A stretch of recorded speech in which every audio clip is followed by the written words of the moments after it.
Hello everyone. In this video, we will see how to block someone on YouTube using your phone. So let's get into it. First of all, let's navigate to the YouTube app on your mobile screen and tap on the icon to open it. Once the app opens up on the screen, scroll through the YouTube feed to find the videos that you want to block. Once you find it, tap on the three vertical dots below the video. From this menu, tap on Don't Recommend Channel. This action will remove videos from appearing in your feed. There is another method to block someone on YouTube. Select a video from the feed you want to block. Once the video opens up on the screen, tap on the channel name to go to the channel page.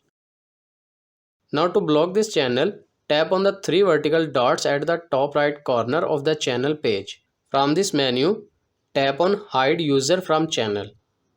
This will block the selected user on YouTube. And that's it. This is how you can block someone on YouTube.